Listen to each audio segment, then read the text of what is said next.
Bom, gente, olha, já são 8 horas, né? Tá na hora da gente começar. Lembrando que hoje eu tô gravando, porque essa live vai pro meu canal.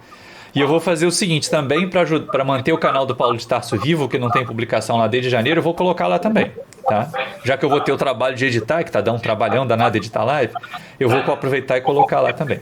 Então a gente começa lendo uma página do livro da Joana de Ângeles, O Vida Feliz, que ela diz para nós o seguinte: age com calma em todas as circunstâncias. Deixa eu abrir aqui para Maria Luísa entrar. Para mais o Celso entrar. Age com calma em todas as circunstâncias. Há muita gente que está vivendo em clima de desespero e pressa exauriente. Atropela e deixa-se atropelar numa volúpia de alucinação sem que frua o resultado do que conquista, nem se compraza com aquilo que já amealhou. A serenidade é irmã da ventura, por propiciar o prazer que se abençoa, que transmite satisfação. Reharmoniza-te, conduzindo o carro das tuas horas com tranquilidade e vivendo com a serena alegria de estar na terra e poder avançar para Deus, a nossa meta final. Joana de Ângeles, para a gente poder refletir e perceber os passos que tem que dar. Bom, vamos fazer a nossa prece inicial, depois eu vou pedir para o pessoal fechar as câmeras e os microfones para eu poder entrar na tela cheia aqui, fazer o estudo. Depois que eu terminar o estudo, a gente volta a conversar com todos, né, os quadrinhos abertos. Senhor Jesus, queridos amigos da espiritualidade, nós agradecemos por esse momento precioso de estudo e paz. Rogamos que essa nossa reunião do Centro Paulo de Tarso nos auxilie a serenar nossos corações, a entender os desígnios de Deus, a buscar cooperar com Deus na transformação deste mundo num mundo melhor. Ajuda-nos, Senhor. Inspira-nos para que nós possamos fazer o trabalho de acordo com a Tua vontade. E em Teu nome, Jesus querido, mas sobretudo em nome de Deus, nós iniciamos a nossa reunião da noite de hoje. Bom, hoje o responsável pelo estudo sou eu mesmo, né? Uma vez por mês eu devo entrar para poder, né, colaborar tanto com o Paulo de Tarso também quanto com o meu canal lá no YouTube. E desde já agradeço a vocês todos. Agora eu estou com tela cheia aqui, não estou vendo os quadrinhos, mas também estou no controle para poder fazer a abertura. Nós escolhemos para um tema de hoje o capítulo 124 do livro Fonte Viva de Emmanuel. Uma semana mais ou menos atrás eu tive a oportunidade de fazer palestra lá no Centro Jorge Niemeyer, que é da nossa companheira Darcy, onde ela frequenta, trabalha, e a oportunidade de estudar Emmanuel. É interessante essa série Fonte Viva, porque assim, de uma frase, de um versículo, consegue ele tirar um assunto suficiente para a gente fazer um seminário, se quiser. Então é muito interessante que a gente observe esses ensinos de Emmanuel. E durante um longo tempo nós utilizamos esses livros, nós estudamos esses livrinhos lá no mês de novembro, no mês de aniversário do Centro Paulo de Tarso, naqueles textos que Emmanuel estudava Paulo. Então era o Emmanuel estudando Paulo de Tarso, para a gente poder, né, desenvolver o tema. E nesse capítulo 124, eu achei assim, quando eu estava estudando, quando eu estava relendo esse capítulo, revendo esse estudo, me fez perceber o seguinte: muitas vezes nós temos trabalhadores do bem, trabalhadores que se ligam a algum tipo de fileira e no meio do caminho eles começam a desanimar. Eles começam a desanimar porque eles são criticados, eles começam a desanimar porque as pessoas beneficiadas não mostram a transformação que eles gostariam de ver, no tempo que eles gostariam de ver. E aí Emmanuel começa lá no capítulo 124 do Fonte Viva com um trechinho da carta de Paulo de Tarso aos Gálatas, em que ele diz o seguinte para nós: não nos desanimemos de fazer o bem, pois a seu tempo ceifaremos, se não desfalecermos. Paulo, Gálatas, capítulo 6, versículo 9. E é interessante esse trecho pequenininho, porque assim, muitas vezes os trabalhadores desistem antes mesmo de dedicar-se o tempo suficiente à obra. O desafio para fazer o bem, até porque nós estamos ainda num mundo tão atrasado, num mundo onde ainda existem tantos males, ele é constante. Quando nós entramos numa casa espírita pela primeira vez, ainda que estejamos indo à casa espírita doentes, carentes, necessitados das mais variadas questões, nós vamos encontrar ali convites para fazermos o bem, nós também. Não vamos imaginar que só aqueles que estão lá na direção, só aqueles que estão lá na cabine de passe, é que estão qualificados para fazer o bem. Jesus entende que cada um de nós tem potencial para fazer a sua cota de bem. O problema é que algumas vezes essa cota de bem não é compreendida, né? Desde os primeiros minutos a gente começa a ver barreiras, dificuldades, a nossa própria inércia. Muitos de nós acomodamos naquela condição assim, não, eu estou indo no centro porque eu sou carente, porque eu sou sofredor, eu estou indo ao centro para buscar o lenitivo, para buscar o alívio. E aí nem cogita, nem considera a possibilidade que cada um de nós tem já de realizar um pouquinho de bem, de fazer um tiquinho da nossa parte, um pouquinho além daquilo que a gente está fazendo. E essa é uma questão que fica muito clara nesse texto do Emmanuel, quando ele vai tratar a respeito dos que realizam o bem e são incompreendidos. Porque a incompreensão, durante a prática do bem, ela é talvez a situação mais desafiadora, a situação que nos coloca numa condição ainda de mais desânimo. Ai, puxa vida, eu tentei e as pessoas não entenderam, eu tentei e as pessoas não corresponderam, eu tentei, mas ninguém veio me ajudar, puxa vida, ninguém veio me ajudar quando eu estava começando essa obra. E aí a gente começa a pensar assim, mas para que a gente faz o bem? Por que nós fazemos o bem numa sociedade que ainda está envolta em tantos males? Numa sociedade que ainda está envolta em tantas dificuldades. E aí muitas pessoas dizem assim, eu estou fazendo bem para melhorar a sociedade. Eu estou fazendo bem porque faz parte da lei divina eu dar a minha cota de contribuição para que esse mundo se torne um mundo melhor. E todas essas respostas são verdadeiras. Todas essas respostas estão de acordo com aquilo que a gente aprende na codificação. É verdade. Nós somos colocados em provas, em situações de testes na vida terrena, para que nós também, espíritos reencarnados, tenhamos condição de fazer a parte que nos cabe, dizem os espíritos, na obra da criação. Então nós somos colaboradores de Deus para o aperfeiçoamento da obra que Ele criou. Enquanto nós nos aperfeiçoamos, dizem os espíritos, enquanto nós cuidamos às vezes até da nossa sobrevivência apenas, da manutenção da nossa existência, as nossas ações interferem de forma positiva ou de forma negativa na coletividade, na obra da criação como um todo. Então sim, fazer o bem torna melhor essa obra como um todo, mas fazer o bem faz mais bem ainda a nós. Porque aí nós começamos a perceber que podemos sair daquela condição de coitadinhos de Deus, de vítimas das circunstâncias, de párias da sociedade, e nos colocamos a serviço de Deus. Estendemos as mãos não para pedir, mas para ofertar.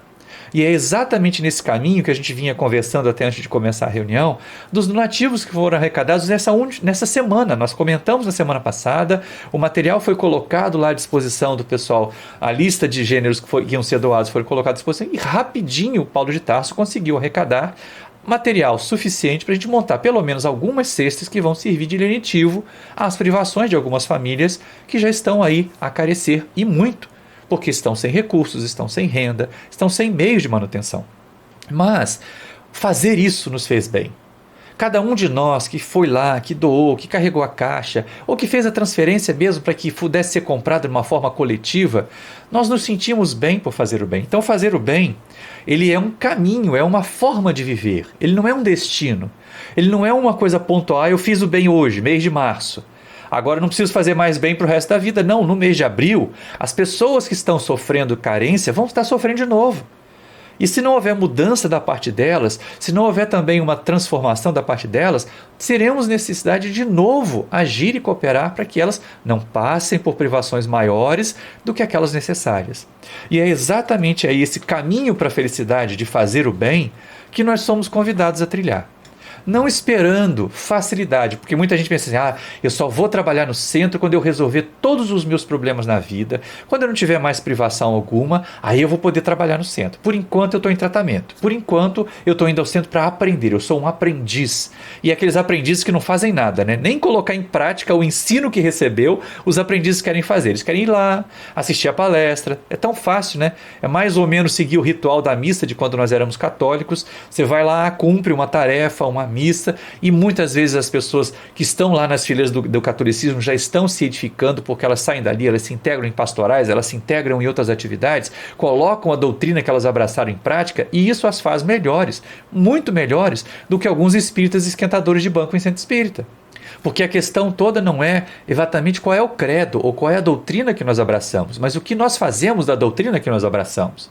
E a doutrina espírita tem essa facilidade de nos esclarecer, é lógico.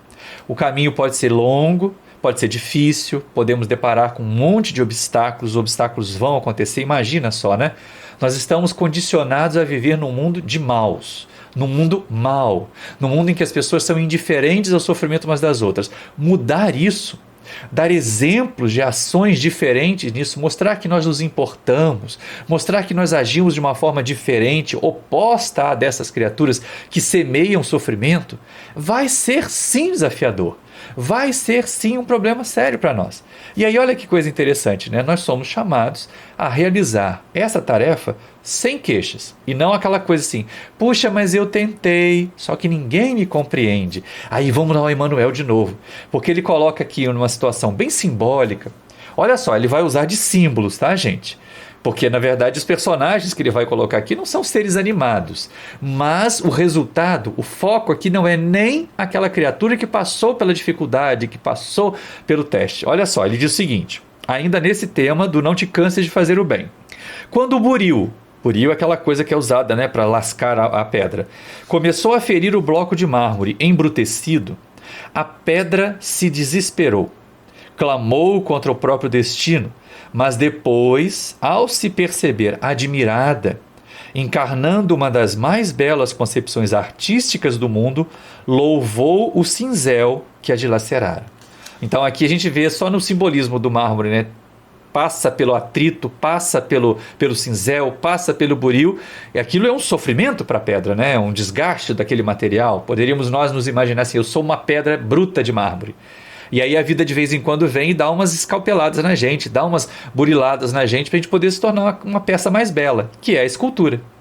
E aí depois de passar por aquele momento, depois de perceber que a experiência é dolorosa, aqui a gente pode olhar esse parágrafo de Emmanuel pelos dois aspectos. Pelo aspecto da pedra de mármore, ou seja, daquele que sofre um tratamento de choque, que sofre de alguma forma por uma situação mais complexa ali de dor. E aí imagina que aquela situação de dor é um castigo, é um sofrimento, é uma tristeza muito grande. Só que passado aquele momento da tempestade, a pessoa ou a criatura percebe que se colocou de uma forma mais embelezada espiritualmente. E aí o Emmanuel prossegue. A lagarta arrastava-se com extrema dificuldade e vendo as flores tocadas de beleza e perfume, revoltava-se contra o corpo disforme. Contudo, um dia, a massa viscosa em que se amargurava converteu-se nas asas de graciosa e ágil borboleta. E então enalteceu o feio corpo que a natureza lhe preparara o voo feliz. Então é interessante perceber a necessidade de transformação. Nos dois casos, tanto na pedra de mármore quanto da lagarta, a metamorfose é dolorida.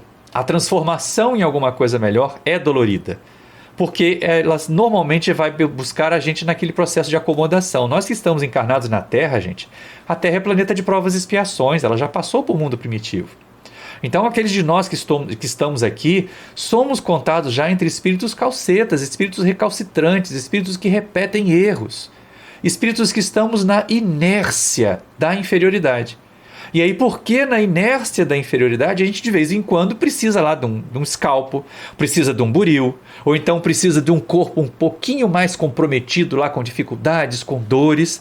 E aí, claro, esse simbolismo da lagarta aqui vai ser numa próxima existência, numa próxima encarnação, em que nós nos colocaremos espiritualmente mais embelezados, colocaremos espiritualmente mais serenos. Isso é muito importante para a gente levar em conta. E aí vamos com o Emmanuel de novo, porque ele ainda tem mais personagens aqui passando por situações como essa. O ferro rubro, colocado na bigorna, espantou-se e sofreu, inconformado. Todavia, quando se viu desempenhando importantes funções nas máquinas do progresso, sorriu reconhecidamente para o fogo que purificara e engrandecera. Olha que coisa interessante, né? Aqui é o simbolismo do fogo mesmo, da prova de fogo, de passar pela bigorna, de levar marteladas quando ainda incandescente. Muitas vezes isso acontece. Mas quando nós nos aperfeiçoamos, é aquela criatura que está passando por um momento de formação acadêmica, de formação profissional. Ele tem que dormir tarde, ele tem que virar à noite estudando, ele tem que se esmerar para fazer estágio. Mas quando passa esse período da formação, temos um profissional bem formado. Temos uma criatura que está ali agora disponível e ele mesmo vai se sentir melhor. É mais ou menos essa história da prova do fogo aqui. E aí vem mais, ó. A semente lançada à cova escura chorou, atormentada, e indagou por que motivo era confiada assim ao extremo abandono. Entretanto, em se vendo transformada em arbusto, avançou para o sol e fez-se árvore respeitada e generosa, abençoando a terra que a isolara no seio. Então a gente vê o mármore agradecendo pelo martelo e o cinzel, né? A gente vê a lagarta agradecendo pelo corpo disforme que ela tinha, a gente vê o fogo agradecendo, o ferro agradecendo pelo fogo e pelo martelo, pela bigorna, e a gente vê aqui a semente agradecendo a terra, o impulso que ela recebeu para deixar de ser semente e se transformar em árvore. Então quando vem aquelas queixas assim, eu tentei, mas ninguém me compreendeu, eu tentei, mas ninguém vem me ajudar, eu estou cansado de fazer o bem. Não tem gente que fala isso? Eu tento ajudar fulano, eu tento ajudar numa outra instituição, eu tento colaborar numa determinada casa, mas as pessoas não cerram fileiras comigo, elas não me ajudam, elas não me compreendem, eu estou cansado de fazer o bem. E normalmente as pessoas que dizem, eu estou cansado de fazer o bem, elas estão doidas para parar de fazer o bem. Elas querem usar isso como um argumento para elas pararem. E o pior ainda, alguns dizem assim, puxa vida, eu me dediquei tanto e ninguém reconhece o meu esforço. E ninguém diz, olha que maravilha de trabalho que você fez. Mas afinal de contas, Jesus não ensinou que a mão direita, a mão esquerda não deveria saber o que faz a mão direita? Olha o canhoto cometendo ato falho aqui, né? Para mim é a mão esquerda que faz as coisas. Depois é a mão direita que não precisa ficar sabendo. Mas Jesus recomendou isso. Que a nossa mão esquerda não soubesse o que faz a mão direita, quer dizer, que a gente fizesse o bem sem alarde, que a gente fizesse o bem sem alarido, mesmo diante da incompreensão, mesmo diante da queixa. E aí a gente percebe o seguinte, muitas vezes, essas colocações que nós vemos Emmanuel fazer aqui no capítulo 124 do Fonte Viva, elas se aplicam à nossa tarefa de pais e mães. É tão difícil dizer não para os nossos filhos, educar os nossos filhos, dizer que a eles que eles têm que agir de determinada forma, que eles precisam respeitar determinadas regras, porque a coisa mais fácil do mundo é deixar seguir a matroca. A sociedade tem feito isso. Com essa proposta tão liberalista que está colocada aí de não frustrar, de não dizer não, porque não pode deixar a criança magoada, traumatizada, tornar-se um adulto frustrado. Mas, gente, é a criança frustrada na infância que aprende que a vida não é fácil, que desenvolve resistências para se transformar um ser mais resiliente, mais capaz de passar pelas adversidades. Imagina aquela criatura que se acostumou a vida inteira a só andar de carro. Ela ia de carro para a escola, ela ia de carro para o passeio, aí um dia tem que andar a pé. Chega na adolescência, tem que ir para a escola a pé, tem que ir para o trabalho a pé. E começa, mas é tão difícil, mas é tão complicado. E aí meu pai não me ama porque não me leva de carro lá no curso de inglês. Minha mãe não me ama porque não vai me buscar no futebol. E aí a criatura foi lá para o futebol, foi lá gastar energia, foi jogar, não pode fazer uma caminhada de volta? Então são coisas que a gente muitas vezes tem que aprender a dizer não. Tem que ser como esse martelo, esse buril aí que fizeram a pedra de mármore uma escultura mais bonita. Mas antes disseram não para ela, antes a fizeram sofrer. Não é que a gente tem que virar torturador de filho, hein, gente? Não estou dizendo isso. Mas que a gente tem que ter a cautela de entender que muitas vezes decisões nossas podem causar contrariedades nas pessoas. Não falando só dos filhos, não. Você chega numa pessoa lá na casa espírita que vai fazer atendimento fraterno e ela gostaria de ouvir. A gente diz assim, todos os seus problemas são causados por um obsessor malvado que te persegue, que não te deixa melhorar. Mas ela ouve e diz assim, mas como é que você tem agido? Como é que você se relaciona com as outras pessoas? Para a pessoa falar e ela mesma perceber que ela tem sido uma pessoa difícil, que ela tem sido uma pessoa acomodada, que não dá para ela culpar os espíritos, que não dá para ela culpar os parentes da situação em que ela vive, porque ela permitiu que aquilo acontecesse. Porque ela não fez exatamente os esforços todos necessários para que aquilo acontecesse. Então, as pessoas queriam ouvir diferente e elas ouvem isso. Então, a gente tem que ter o cuidado de dizer isso, dizer não às vezes. Olha, nem tudo que está lá na casa espírita, nem todos os problemas das pessoas no centro espírita são causados por espíritos inferiores. Na verdade, se a gente quiser ser bem rigoroso, se a gente quiser ser bem cauteloso e bem de acordo com a doutrina espírita, nenhum problema que nós atravessamos tem causa originária nos espíritos desencarnados inferiores.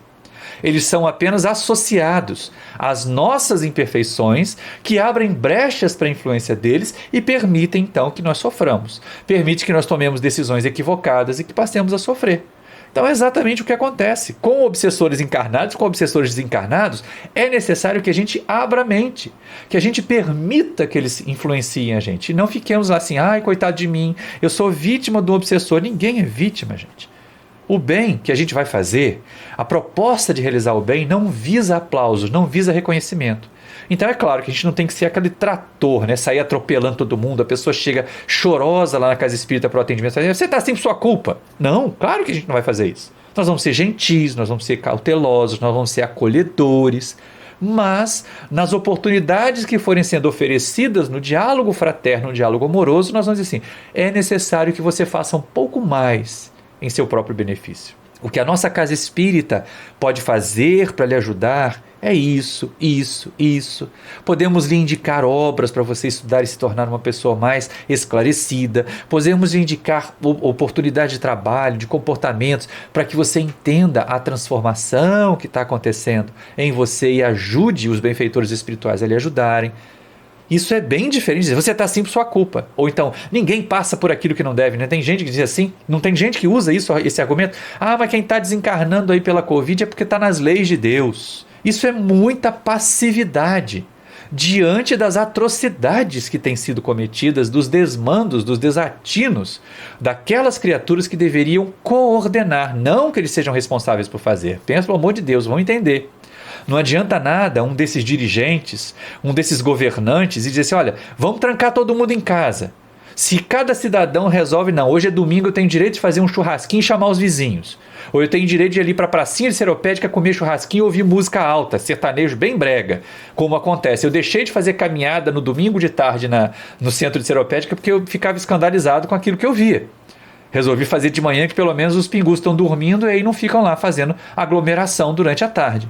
Então essas questões a gente não pode colocar a responsabilidade nos outros, mas tem que ser acolhedor, tem que ser gentil, tem que ter tato para convidar as criaturas a se transformarem, mas não ter medo de convidar as criaturas a se transformarem, porque muitas vezes a gente diz assim, não, mas se eu disser para ele que eu não vou levar o nome dele para desobsessão, se eu disser para ele que não é um processo obsessivo e que não precisa levar o nome para desobsessão, ele vai embora para outro centro.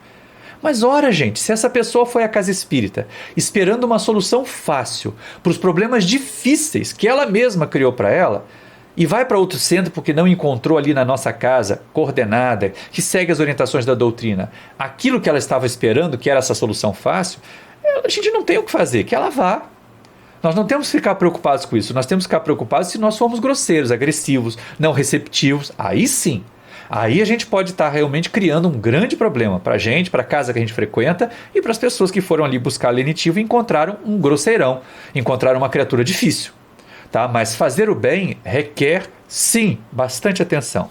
E aí é aquela velha questão, né? Fazer o bem de verdade, somando forças e não dividindo, porque de vez em quando tem gente assim, eu quero ser mais bondoso que o fulano de tal. E o trabalho que o Beltrano está realizando no centro dele, e aí já começa a aparecer, né? O centro dele, a reunião dela, né? A casa espírita, o trabalho da fulana de tal, eu nunca vou esquecer, lá na primeira casa espírita que eu frequentei, que uma determinada senhorinha, né? Ela tinha, no leito de morte da mãe dela, prometido que ela ia ser caridosa, que ela ia ajudar famílias carentes.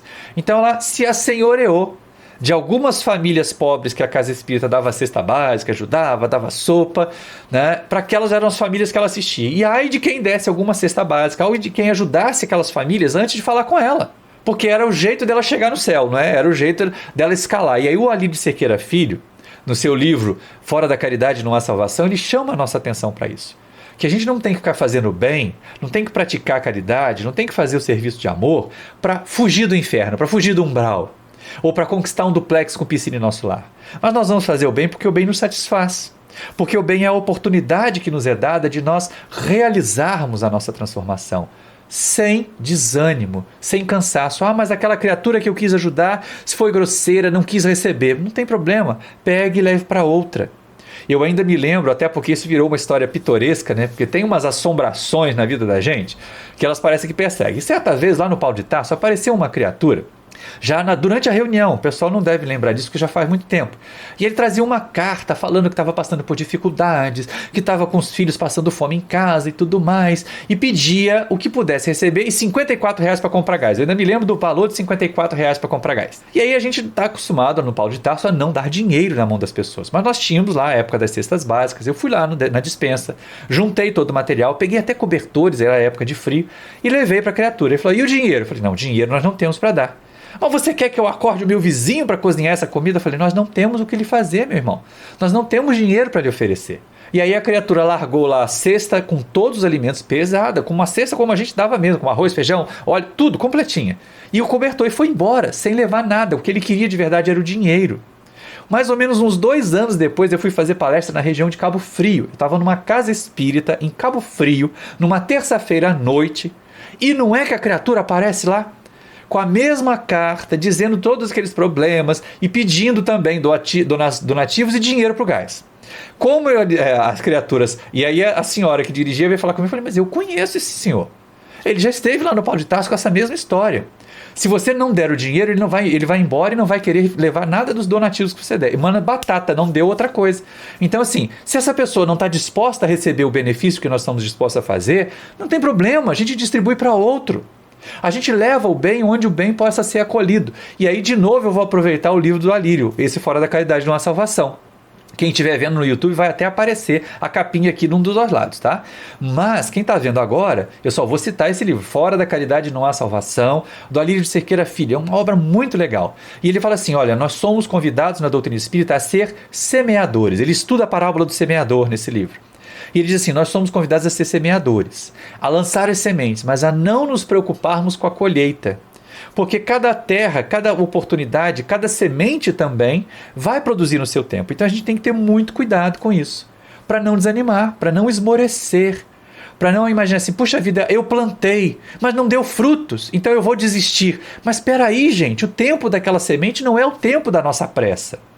A urgência que nós temos de ver o resultado do bem que nós fazemos nos frustra muito, nos coloca realmente muito desanimados. E aí eu vou encerrar com o Emmanuel, porque nós já estamos lá perto da meia hora que a gente tem disponível para fazer o estudo. Eu vou encerrar com o Emmanuel, em que ele chama a nossa atenção assim, olha, não, depois de falar daqueles personagens todos, né, que passaram por provas difíceis, mas depois agradeceram aquelas experiências que os transformaram em coisas melhores, ele fala assim, não te canse de fazer o bem. Quem hoje te não compreende a boa vontade, amanhã te louvará o devotamento e o esforço. Tá vendo? É a questão do mármore que agradeceu ao martelo, do fogo que agradeceu, do ferro que agradeceu o fogo e assim por diante. Tá? Jamais te desesperes e auxilia sempre. A perseverança é a base da vitória. Então é exatamente como Paulo de Tarso disse aqui no começo, né? Não nos desanimemos de fazer o bem, pois a seu tempo ceifaremos, se não desfalecermos. E Emmanuel faz coro com Paulo de Tarso nesse momento. E aí o Emmanuel conclui, não te esqueças que a ceifa, mais tarde, em tua lavoura vai acontecer, de amor e luz, mas só alcançarás a divina colheita se caminhares para diante, entre o suor e a confiança, sem nunca desfalecer, sem nunca desanimar.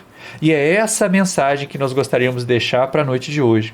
Que a gente receba realmente essa proposta de fazer o bem, naquilo que a gente puder. Nós não precisamos fazer como o outro. Nós não precisamos disputar com o outro, porque tem gente que faz assim, né? Ah, não fui eu que fiz, então não é um bom trabalho. Não é um trabalho que eu coordeno, não é um bom trabalho. A gente passou por problemas graves nesse sentido, até com o nosso movimento aqui, em relação à Semana Espírita de Seropédica, porque as criaturas não faziam e não deixavam a gente fazer. E aí quando a gente resolveu fazer, elas ficaram fazendo bico, ficaram fazendo queixa. Problema delas. Fizemos enquanto foi possível. Fizemos enquanto foi viável. Não foi viável no ano passado, não será viável esse ano ainda, mas uma hora a gente retoma a Semana Espírita de Seropédica presencial. E aí a gente vai observar, fazer o bem, aproveitar a oportunidade que nos é concedida, gente, sem esmorecer. Por quê? Não é para receber aplauso, não é para ser compreendido, não é para que as pessoas batam no ombro da gente, mas como você é bondoso, como você é caridoso, não é isso que se espera de nós. Mas o bem vai fazer bem para nós. O bem é uma oportunidade preciosa de nós estarmos ao lado de Jesus na tarefa que o Mestre realiza em prol da Terra. Emprestar a Ele as nossas mãos, a nossa voz, os nossos olhos, o nosso abraço para abraçar, porque Ele não está materialmente entre nós, mas Ele conta com a nossa força para realizar essa transformação. E vai ser exatamente esse bem que vai fazer florescer lá no futuro aquelas sementes que nós lançamos aqui na Terra hoje. E são essas sementes de luz que nós lançamos que vão iluminar a nossa vida e vão nos trazer uma situação de mais felicidade e de mais paz. Não nos cansemos de fazer o bem, no limite da nossa capacidade. Não precisamos nos estressar, que nessa puxa vida, mas o fulano doou 2 cestas, eu só posso doar metade. Ótimo, a sua meia cesta vai ser importantíssima, tão importante quanto a outra criatura que conseguiu doar 2, 10. Porque o importante é o empenho em fazer, é a vontade de agir no bem. E é isso que a gente deixa como mensagem final. Não nos cansemos de fazer o bem. Ouçamos o que Emmanuel nos diz, capítulo 124 do livro Fonte Viva. E não nos cansemos de fazer o bem. Muita paz a todos e muito obrigado pela atenção de vocês. A gente agora volta lá para a sala com todo mundo com as câmeras abertas e tudo mais, para poder conversar, certo? Todos bem? Oi, Márcio, tudo jóia contigo? Tranquilo, E aí, pessoal, Maurício, tudo quem bem? tiver algum comentário, esse é o momento. Espero que a gente tenha sido claro nas colocações e que tenha sido útil esse instante nosso de colaboração aqui. Tudo bem? Clarice está com o microfone aberto, quer comentar alguma coisa? Excelente estudo, Luiz. Oi, Silvia. Ah, sim. Obrigado. A gente já tinha feito ele no Paulo de Tarso lá presencialmente com palestra de 1 hora, né? Mas hoje, para a gente manter o nosso ritmo aqui de um estudo de 30 minutos e conversas, a gente preferiu dar essa reduzida e ficar com o texto. A oportunidade de apresentar o texto do Emmanuel de verdade, né? Trazer o texto para a gente ler na íntegra, como diferente do que a gente às vezes faz na palestra. Porque, assim, esse material do Emmanuel, esses livrinhos da série Fonte Viva, são magníficos para a gente produzir estudos. E eles estão sempre em sintonia com a codificação, então é muito fácil também da gente seguir por esse ritmo, ok? Ei, Maria Luísa, tudo em paz contigo? Mais alguém quer falar alguma coisa? Eu quero, Maurício. Diga, Gostei Clarice. muito da palestra. Quando você fala assim da bigorna, né, de toda do ferro sendo submetido ao fogo, todos os exemplos, né, eu penso que o ser humano ele passa, né, por dificuldades, muitas dificuldades, mas ainda falta maturidade para a maioria de nós para passar pela dificuldade e quando está no auge do final dessa maturidade, a gente não tem, na final da dificuldade, nós não temos maturidade para colher o fruto.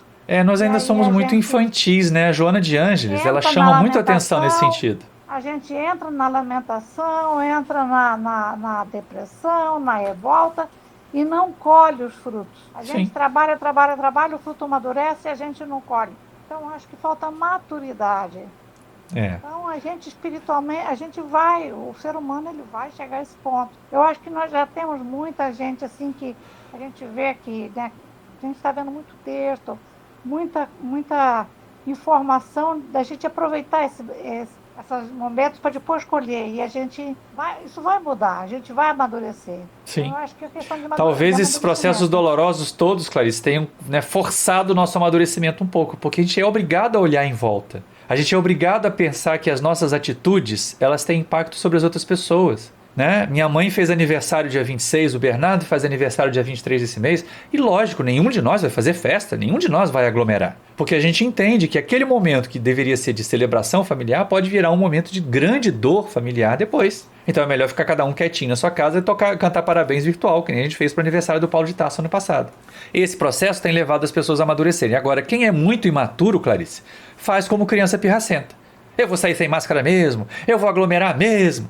E aí acaba comprometendo, dificultando ainda mais. Quem acompanhou o noticiário de hoje na TV, que foi terrível, né?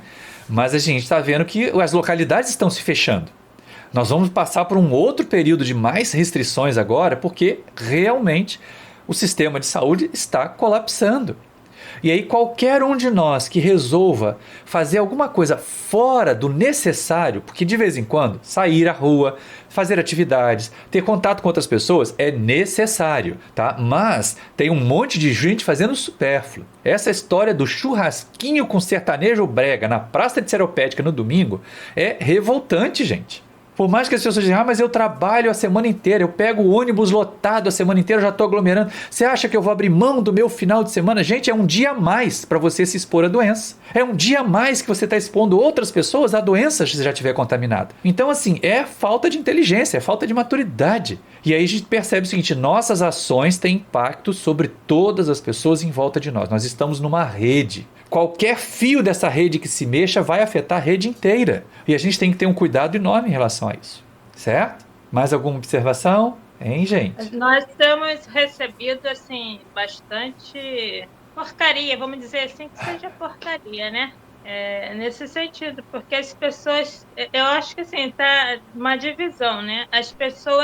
Tem pessoas que estão conscientes e aquelas que não estão conscientes. Aí bota dizendo que o lockdown vai estragar tudo, que as pessoas vão fazer. Lógico que vai ter muitos problemas com isso. Mas se não for feito desse jeito, as pessoas também não... Vê que todo mundo na praia hoje, a praia estava super lotada. Pois é. Então, quer dizer, aí como é que fica? Né? É a irresponsabilidade da sociedade também, né, Beth? Não é só uma responsabilidade dos governantes. É claro que eles não estão fazendo a parte deles. Mas a gente, sociedade, também não está ajudando muito. E de vez em quando vem essa desculpinha mesmo. Ah, mas é só hoje. Não, mas essas pessoas vêm aqui em casa só para um churrasquinho, só hoje. Todo mundo vai ter cuidado. Gente, é nessa hora que a brecha se abre. No momento de descuido, coisinha rápida assim. E aí acaba colocando lá aqueles mensaginhas, né? Fique em casa, mantenha distância, nos status do WhatsApp, do Facebook. Aí em casa faz churrasquinho para chamar os vizinhos, chamar os parentes, chamar né, a cunhada da cunhada da cunhada que vem também, porque estava visitando a cunhada, quer dizer, já faz aquela aglomeração.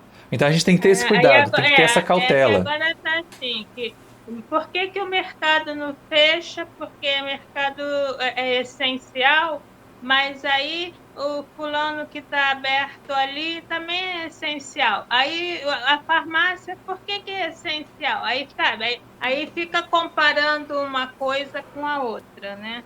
Pois é, complicado demais. Se fechar o mercado, aí a situação vai piorar, porque as pessoas vão achar que não tem o que comer, aí vai começar os saques e aí outras coisas piores. Aí vão começar a fazer estoque e vai ter desabastecimento. Eu lembro que a Silvia falou numa vez que ela fez estudo de um pessoal que na época, logo no começo, né, aquela história de comprar papel higiênico, tem gente que comprou papel higiênico para 2 encarnações. Não tem onde colocar papel higiênico, né, Silvia? Então, ainda que tenha aquela diarreia crônica por 2 meses, não vai gastar esse papel higiênico todo. Olha como é que as pessoas ficam insanas, imaturas. São as reações, tipo assim, como a gente não se conhece mesmo, né? Porque muita gente, até gente assim, que você fala assim, nossa, né, fulano é equilibrado e tudo mais, comprou um monte de cereais que estragou, deu bicho, porque o medo, né? Aí você vê, o que o medo não faz com a pessoa, né? Porque aparentemente é equilibrada, mas diante do medo faz bobagem, né? E achei a lição de hoje, Maurício, super pertinente, né? E eu acho que cada vez mais a gente tem que tomar consciência, assim, de qual é a minha parte, né? Qual é a minha parte aqui na vida? O que eu posso fazer? E vou fazer, mesmo que seja uma coisa pequena, porque às vezes a gente acha assim, minha tarefa é grandes coisas, né? E não é, gente. Às vezes é coisas pequenas. É o jeito que você cumprimenta as pessoas, é o jeito que você deseja um bom dia, é um sorriso que você dá, é uma palavra amiga para alguém que estiver desesperado. Pequenas atitudes, mas eu acho que essas é que são as transformadoras, né? Sim. E se cada um fizer o seu melhor no seu entorno, olha como é que vai reverberando coisas boas para o universo inteiro, né? Então, e é dessa forma que a gente faz uma transformação mais consistente, uma transformação mais sólida, né? Mas vamos amadurecer, a gente vai chegar lá. Clarice tem razão em dizer que nós somos muito imaturos, a sociedade humana ainda é muito imatura, ela prefere reclamar, ela prefere botar a culpa nos outros, tá? Porque a pessoa, não, olha só, o pessoal, né? Mas antes, se a gente pegar o exemplo de Manaus, claro que aquilo que aconteceu lá foi horrível, mas assim, semanas antes, aquelas pessoas estavam nas ruas querendo que o governador não fechasse. E ele ficou intimidado e não fechou. E aí depois veio o colapso total lá, a falta de oxigênio. Então, essas são questões que, assim, de vez em quando a gente não faz a nossa parte, né? E a nossa parte, ela é importante. Qualquer coisa que a gente faça, qualquer bem que a gente faça, já torna o ambiente melhor. Já serve para nós dobrado, né? Ele é um tempo que a gente não gasta fazendo coisa errada e é um tempo que a gente gasta fazendo coisa certa. Toda a prática do bem, ela conta dobrado para nós, gente. Porque como nós estamos muito condicionados ainda, estamos muito condicionados àqueles equívocos, ao egoísmo, toda vez que a gente move, sai da cadeira no sentido alegórico aqui, né? Sai da cadeira e vai fazer alguma coisa boa, alguma coisa útil, que não seja para nós, que seja em prol da sociedade, em prol da coletividade, em prol de alguém que está necessitado, isso já é conta dobrado, porque é tempo que a gente não gasta vendo mensagem errada no WhatsApp, mandando fake news no Facebook, e a gente está fazendo coisa boa, está fazendo coisa certa. Então é super útil fazer o bem, tá? E toda contribuição é importante, toda. Tá? É interessante porque assim, essa experiência da gente fazer lá a manutenção do centro, de ir lá, varrer, faxinar, né? Ela toma um tempo da gente, é verdade, mas a gente se sente assim, puxa vida, é a minha casinha espírita. Como é bom estar lá no Pau de Tarso, né? Como é bom entrar lá, olhar, abrir tudo, ligar os ventiladores para circular o ar do salão. A gente faz isso toda vez que vai lá fazer a faxina. Tinha combinado com a Clarice a gente fazer assim, chega, abre o salão, abre os vitrôs, abre a porta e liga os ventiladores. Porque a gente força a circulação do ar e vai demorar a dar mofo naqueles livros. Porque se ficar tudo muito fechado, se deixar só convecção natural, vai dar mofo logo logo. Então a gente abre tudo, vai fazendo a faxina lá fora, vai varrendo o pátio, vai lavando o pátio, vai molhando as plantas. E quando a gente vê, passou amanhã e a gente está feliz de estar lá na casa que a gente estava fazendo manutenção. Cuidando do nosso Pau de Tarso, sabendo que ele vai reabrir, De novo, a gente vai fazer 30 anos de fundação esse ano, então a gente não sabe quando vai reabrir. Pode ser que a nossa comemoração de 30 anos seja virtual, que nem foi a dos 29 no ano passado. Porque nós não vamos nos arriscar. Nós não vamos usar desses argumentos falsos. Ah, não, mas a religião é essencial, como a Beth falou. É essencial, mas você pode ter religiosidade essencial. Reunião em templo religioso não é essencial. Tanto que nós estamos aqui numa reunião virtual e estamos nos sustentando afetivamente, vibratoriamente, espiritualmente, conversando, mostrando que nós nos importamos uns com os outros. Então isso é muito importante. E isso ajuda bastante para a gente poder realizar a nossa tarefa.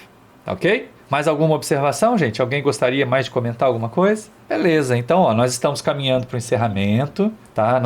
Deixa eu só olhar aqui para ver quem é que vai fazer o estudo na semana que vem. Que eu não tenho de memória. É engraçado que eu já fiz toda a escala, eu coloquei porque tem que gerar um link para cada reunião. Oi, Clarice. Maurício. Ah, é você? Tá, beleza. Então, semana que vem é Clarice. E aí, Clarice, aproveita e faz a prece para nós, então. Okay. Vai trabalhar semana que vem, trabalha hoje. Vamos fechar nossos olhos, encarizar nosso Mestre Jesus, nosso Criador, nosso Pai Celestial. Agradecer esse momento que estamos aqui reunidos, embora todos distantes, mas reunidos em pensamento, em coração, e agradecer essa oportunidade, esse estudo maravilhoso que nos permitiu refletir a necessidade de nos amadurecer, de amadurecimento, de compreensão, de reflexão sobre os momentos que passamos. Sabemos que muitos momentos são bons, mas também passamos por momentos difíceis. E agradecer a Deus, acima de tudo, pela vida, que nos permite amadurecer, evoluir e caminharmos em direção ao Criador. Somos nessa noite uma paz, uma tranquilidade e amanhã mais dispostos, estarmos disponíveis para as novas tarefas que serão apresentadas. Ok, obrigado, gente. Tchau para vocês. Se cuidem, continuem cuidando dos seus e vamos continuar com as colaborações lá pro centro, tá? Foi muito legal ter arrecadado o material para as cestas. Todo mês a gente vai fazer. Tchau, pessoal. Tchau, tchau. Um abraço a todos. Tchau.